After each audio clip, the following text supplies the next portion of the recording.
నెలకు 2,722 కోట్ల రూపాయలు మీ ఇంట్లోకి వస్తుంది నెల నెల అన్ని గ్రామాల్లో. కొంతమంది పింఛన్ తీసుకోవడానికి బయట పోతారు, ఏదో కూలి పనులకో బంధువుల ఇంటికి వెళ్ళిపోతారు. వాళ్ళు మళ్లీ నెల నెలా పింఛన్ కోసం రావాలి, రాకపోతే ఇచ్చే పద్ధతే లేదు. అందుకే నేను ఆలోచించాను, అలాంటి వారికి ఒక నెల రాకపోతే 2వ నెల తీసుకోండి, 2 నెలలు రాకపోతే 3వ నెల కూడా తీసుకునే అవకాశం ఇచ్చాను. ఈ రోజు మీరు చూసినప్పుడు దగ్గర 2 నెలలు తీసుకున్న వాళ్ళు 93,324 మంది ఉన్నారు. నేను మిగలబెట్టుకోవాలని 76 కోట్లు మిగులుతుంది నెలకి. కాదు, పేదవాడికి అండగా ఉండాలని అదనంగా 76 కోట్ల రూపాయలు నెలకు మీకు ఇస్తున్నానంటే అది పేదవాళ్ల పట్ల అభిమానం. ఇంకో పక్కన మీరు చూస్తే 3 నెలలు తీసుకుని 16,000 ఉన్నారు, వాడుకో 14 కోట్లు ఇస్తున్నాం. వీళ్లు కాకుండా భార్య భర్త ఉంటారు, భర్తకు పింఛన్ వస్తుంది, భార్యకు రావడం లేదు, భర్త చనిపోతే పింఛన్ ఇవ్వకుండా పోతే అనాథయ్యే పరిస్థితి వస్తుంది. భర్త చనిపోయిన వెంటనే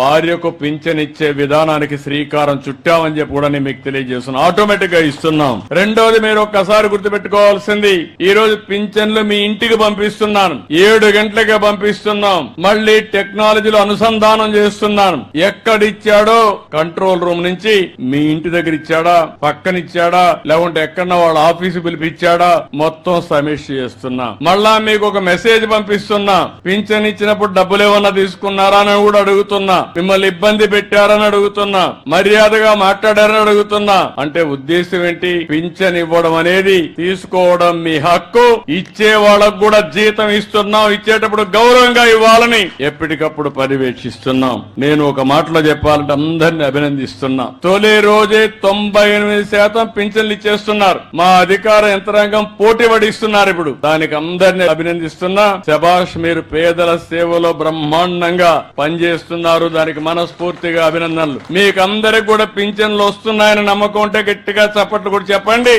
లేకుంటే అవసరం లేదు.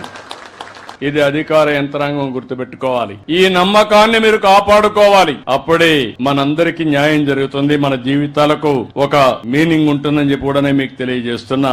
నేను ఇటీవల కొత్త కార్యక్రమానికి శ్రీకారం చుట్టాను. 1వ తారీఖు వస్తే ఆఫీసర్లు గాని రాజకీయ నాయకులు గాని అందరం కూడా 1వ తారీఖు వచ్చిందనుకుంటాం, జీతాలు తీసుకుంటారు, హ్యాపీగా ఉంటారు. కానీ ఒక నూతనమైన నిర్వచనం ఇచ్చి 1వ తారీఖు వస్తే ప్రజల సేవలో అందరూ ఉండాలని, పేరు కూడా ప్రజాసేవలో అనే పేరు పెట్టి 7 గంటలకు మీ తలుపు దట్టి మీకు డబ్బులు ఇచ్చే కార్యక్రమాన్ని ఏర్పాటు చేశాను. కలెక్టర్ దగ్గర నుంచి, మంత్రి దగ్గర నుంచి, కింది స్థాయిలో ఉండే అధికార యంత్రాంగం, రాజకీయ ప్రతినిధులు అందరూ కూడా మీ దగ్గరికి రావాలి, మీ దర్శనం చేసుకోవాలి. అందుకే నేను ఒక మాట అన్నాను, ప్రజలే ఫస్ట్, అంటే ప్రజలే ముందు, ఆ తర్వాతనే మిగిలినటన్ని. ఆ నినాదంతో ఇప్పటికి 10వ నెల నేను చెప్పి, నేను అమరావతిలో ఉంటే ఏసీ రూమ్ లో ఉంటే 2 రోజుల తర్వాత మా మంత్రులంతా నన్ను తిట్టుకొని ఈయన ఏసీ రూమ్ లో ఉన్నాడు అని వీళ్ళు కూడా ఎగ్గొట్టే పరిస్థితి వస్తుంది. నేను ముందుండి నడిపించాలనే ఉద్దేశంతో క్షేత్ర స్థాయిలో నేను పనిచేస్తున్నాను. ఎప్పుడు కూడా యుద్ధం చేసేటప్పుడు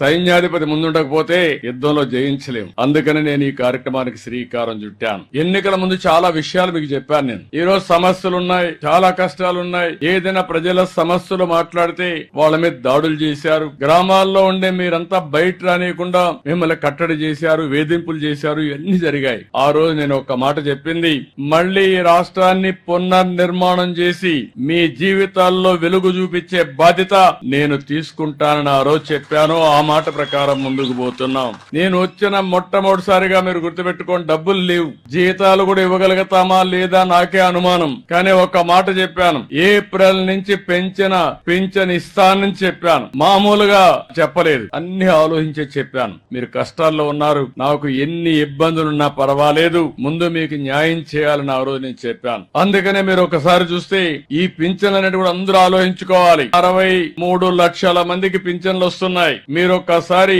ఆలోచించుకోవాల్సిన అవసరం ఉంది. వేరే రాష్ట్రాల్లో ఇస్తున్నారా, ఇస్తే ఎంత ఇస్తున్నారు అని మీరందరూ గుర్తుపెట్టుకోవాల్సిన అవసరం ఉంది. పింఛన్ ప్రారంభించింది ఎన్టీ రామారావు గారు 35 రూపాయలు, దాంతో ప్రారంభమైంది. నేను వస్తానే దాన్ని 70 చేశాను. ఆ తర్వాత మళ్లీ ముఖ్యమంత్రి అయిన తర్వాత 2014లో 200 రూపాయలు ఒకేసారి 5 రెట్లు 1000 రూపాయలు చేశాను. మళ్లీ 1000 రూపాయలు 2000 రూపాయలు చేశాను. ఇప్పుడు కూడా కొంతమంది మాట్లాడతారు, మేం చేశాం 2000 అంటారు. మీరు చేసింది 2000 కాదు, 2000 నుంచి 5 సంవత్సరాల్లో 250 ఇచ్చి 5 ఏళ్లు ఇచ్చారు మీరు. నేను వస్తానే రాగానే ఏప్రిల్ నుంచే పెంచిన పింఛన్లు 3,000 నుంచి 4,000 రూపాయలు మీకు చేశాం.